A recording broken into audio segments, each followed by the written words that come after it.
we knew coming in they were playing a lot better than they were a month ago, and I thought this was just a really good team effort. After not playing, we got kind of some rest this week, and then came back. I thought really good focus from the start. We don't have to talk about third quarter, but besides that, it's pretty good. So yeah, just good team win. What do you think was the biggest difference in the fourth quarter? I think just made some adjustments. Well, and I talked about this after the game.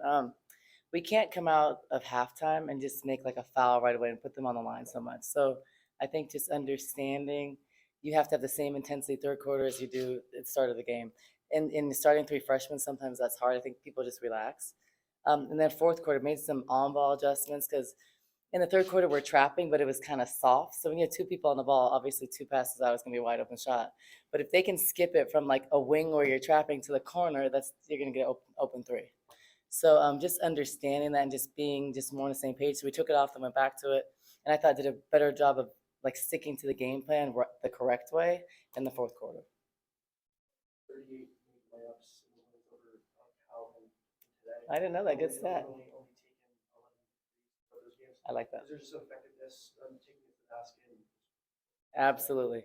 Like if we can take 11 threes, unless we're going to shoot like 80% like we did before, yeah, that's not our personnel to sit there and just take a ton of threes. So I prefer that. Look at our personnel. Like Courtney does a great job getting to the rim.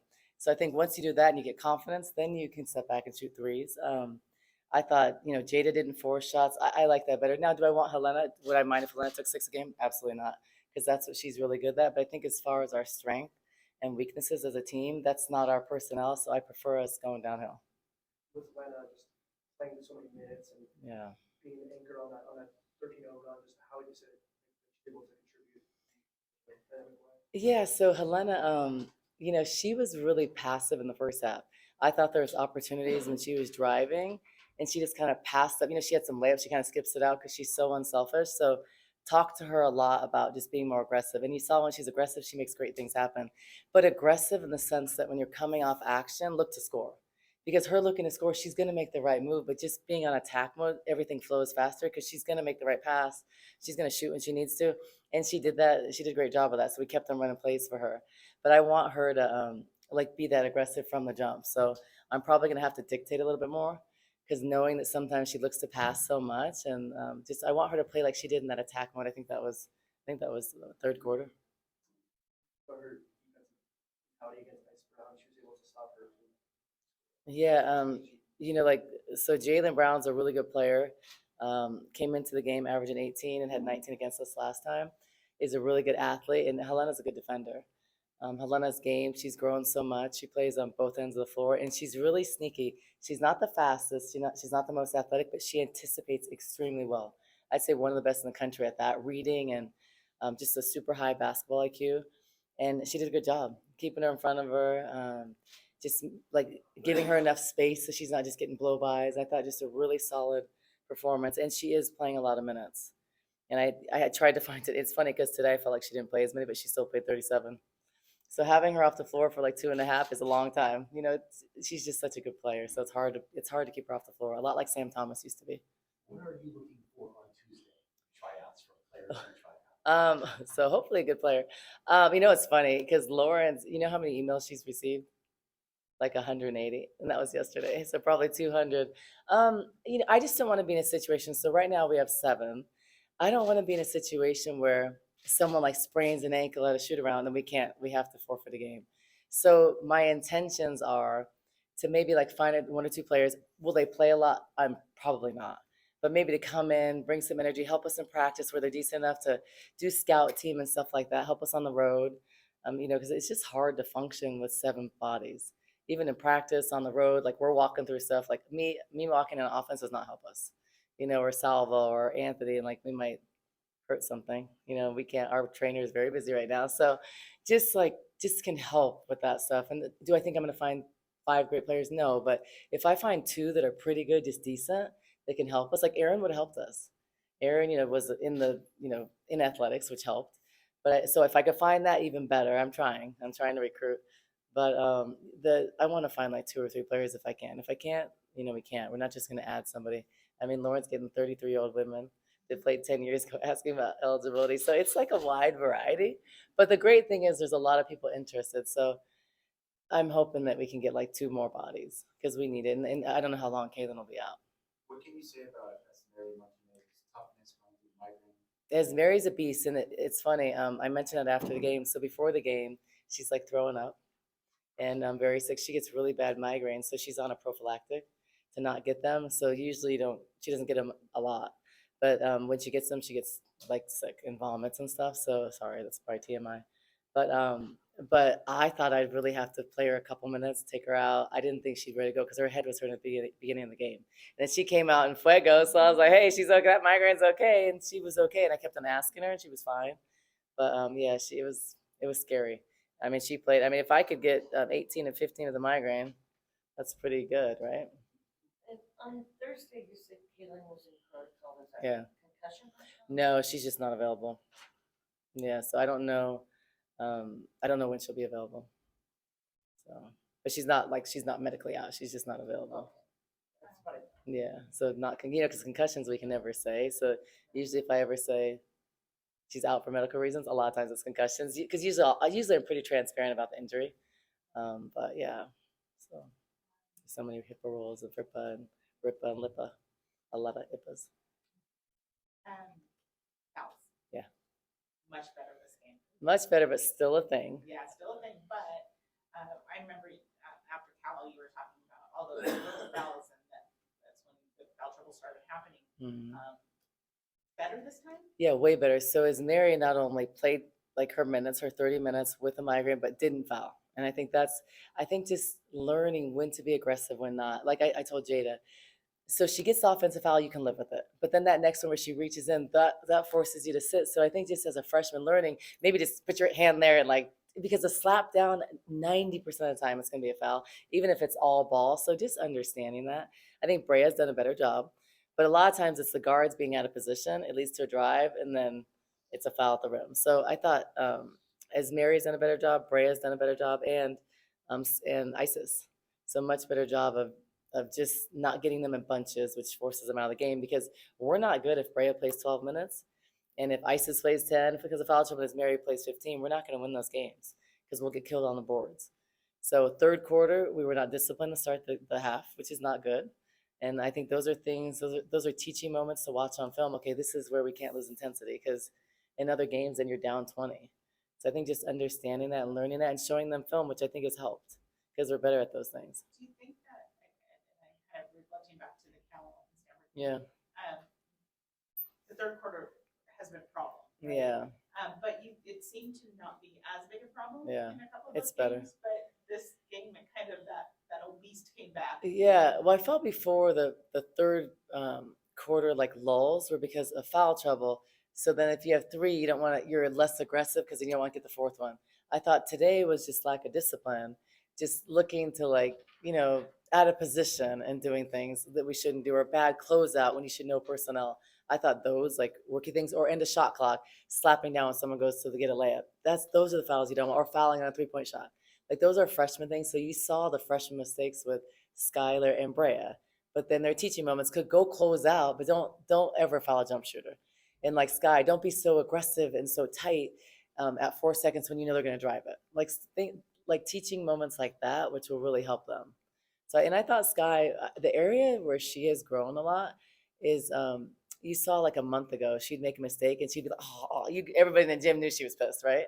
But then now you see that for a couple of moments, but then she shakes out of it faster. So it's a growth thing, but we're working on that every day, just not being so hard on herself because she does good things, and then she just gets so down on herself. So learning how to like face that adversity in the games, and just like great players have amnesia.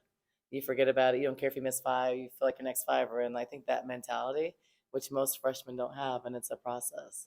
With Brea, can you cite the fourth quarter with her and just be like, hey, if you're available, like this is the type of thing you can do, and if you're on the bench, you can't. Yeah, absolutely. So I think with her, it's a lot of one-on-one film, team film, showing like these are the reasons why you're getting those fouls and that make you sit. And these are the things we have to eliminate, and just the discipline and those things. But a lot of her fouls come from the bad positioning. So a lot of it comes from she doesn't do what she's supposed to do proactively, and then she's late. So whether it's on like an on-ball situation, like a pick and roll situation, she maybe rotates later, and then she's out of position.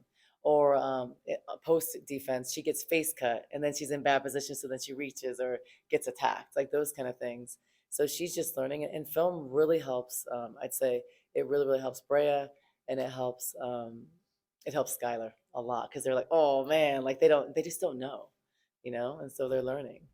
Aside from getting to play on national Mm. TV from Monday, Against Juju, who just said 51, that could be a great TV game. She'll be really motivated to have 61. I'm excited. The extra day in between, is that helpful? Yeah, this week has been really helpful. This week, just having the bye, huge for us and just our situation. And yeah, it's just a long time on the road, but we are in LA, so that's not that bad. But yeah, the day longer helps us because we can't really like just think about we're not practicing a lot a couple days before games, and because of just our lack of personnel, we're not doing anything except for walkthrough on Saturdays. So the day off will give us a practice and a walkthrough because there's a lot we have to still work on. Watch the USC I watched some of it. Stanford. I didn't finish it. But yeah, I was surprised because if you think about Stanford, they're really good, one of the best in the country defensively. So to hear that Juju, have 51 points, and I was actually recruiting, so I wasn't here, but yeah, she's just so good. That's why I recruited her. Yeah, I mean, you talked about not being able to talk about Keelan. And how are your players, like when things crop up again about Meyer or whatever online, how are your players dealing with it? And how do you want to deal with it? Is it just something that you don't discuss with them? Is it something that you just are trying to ignore? What? I think you just can't. I think you have to realize, like, I'm an adult. I'm 47 years old, and I'm just more mature. And I think that players are young and emotional. So after some certain situations, you get really emotional, and then you say things. I think sometimes you'll regret them, but that's just kind of how it is. So our players a lot of times don't see it, don't realize it. My son. But you just can't. It's hard to get on Twitter and just talk about things because everything's so public and everybody has an opinion about everything. So just they certainly pay a lot of attention. But then usually I find out from the players though, because I won't follow certain people and I'll be getting like, someone will text them. I'll get like 50 texts from people all around the country. The players, did you see this? I'm like, no. So it ticks you off when you see it. But it's social media. There's so many people that have like 2 followers. It's easy to hide behind like Twitter and say stuff, because the best coaches are on Twitter, right? Or watching TV with the remote control. Those are great coaches. But when you're in the situation, yeah, it's harder. So I just think you can't get caught up into that. And just people are emotional. And like I think as a coach, one of the hardest things I can tell you as a coach. So there's stuff that goes on, right? Like you guys are lucky I can't say the truth about everything because people would I could change everybody's opinion about so many things. Like if people knew the truth, and as a coaches, and every coach in the country goes through this. Like there's so many things you can't say or decisions you make that leads to say someone leaving or something, or there's a reason, but you can never say it. So the coaches always have to sit there and smile, and we just take punches. And that's hard. I mean, that's hard sometimes, but it comes with the territory, and you just have to smile. And what do they say, Michelle Obama? When they go low, we go high. Sometimes you're like, I want to go low too, but you can't. And it's like, I'm the adult. And so you have to like be above stuff, and you have to be a role model for your players, because then it's contagious and they start doing it. And it's stuff that is just a distraction. And what I want to worry about is the 7 I have, or the 8, when we have 8, and then I want us to be our best, and I want us to be professional. And the reality is the 7 know the reality and the truth. And you can see it on the floor, because if we weren't cohesive and we weren't didn't have great culture, they wouldn't fight like they do, and that's very obvious. And then I think as spectators, you see when we started to excel and when we play our best, and we're playing good basketball with 7 players and not as much talent as most other teams. So if you don't have a good cohesive culture and you don't have that, you're not going to see that on the court, and that's the reality. And I think that's pretty obvious for people that know basketball. So those girls, and they all say 10 toes down, they all fight, and they have my back, we have each other's back, and that's the reality. And I mean, I think that really shows, and that's the most important thing for me. So you gotta forget about all the noise. With Courtney and Jaden getting into a little bit with the double technical, was that a rivalry thing, you think? No, I think just a lot of players talk like I used to talk when I was a player. And so Courtney kind of gave the hand because there was just a lot of chirping before. So I just have to remind them, like, if basketball is emotional, they're young, and like don't get into that. You let your game speak for you, and just not. But it's a rival. I think they're emotional just like we are, and it's just one of those things. When things get chippy, do you worry about, I've got 7 players, I don't I- want someone hurt? I worry every day. I worry in practice. I worry in shoot around. So I had 2 freshmen that weren't taped today, and that was a discussion because yeah. So we're supposed to be taped just because with 7 players you can't afford injury. So I reminded them, well, if you sprained your ankle in shoot around, we forfeit the game. But that's not something a freshman thinks about. So those little things are important, like getting thrown out of a game or suspended for the next game. Those are things we can't do. And so you have to like. That's where like me as a coach, I don't get crazy on the sideline. It's not my personality, but I'm not yelling, screaming, cussing because then what happens to your team? Your team's a reflection of you. Then they're yelling, screaming, cussing, complaining. So I don't make it a habit to like complain at the refs. Like do something about it. Like make the adjustment. That's what good players do. So I don't get super emotional because then they do what you do, and they're a reflection of you. So I try to. I don't talk as much crap like that, but the players like to talk. And Skylar and Maria, they combined for 2 and 8 from the free throw line. Yeah. So was it, you think it was more of a jittery thing, just being freshman, or more to it? I just think lack of focus, and I can tell you the 2 of them that Skylar missed at one point. She was, if you guys saw, she was really hanging her head. She was mad about a play, and she was like super emotional. And then you saw her miss those things. So when I pulled her out of the game after, I told her, "You just did something good. Like we ran a play, she got to the basket, and you drew the foul. So that's a positive thing. You're not sitting there thinking about a turnover like 4 plays ago. So just learning that next play mentality is teaching. And I'm telling you, she's 75% better just throughout this year. And you guys could probably see that.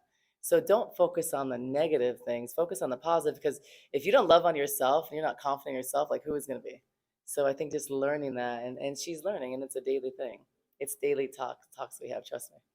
Time for 1 or 2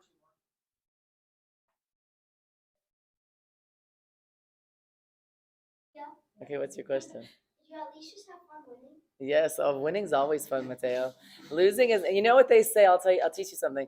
Winning cures all, right? So like when you're a coach, like you win, there's so many things that aren't talked about. Like Twitter wouldn't even be a thing if you're winning. It's when you're not winning or stuff like that. People always want to find a story. They like stories, Mateo, right? So yeah, winning's fun. Okay, thank you guys. Yeah.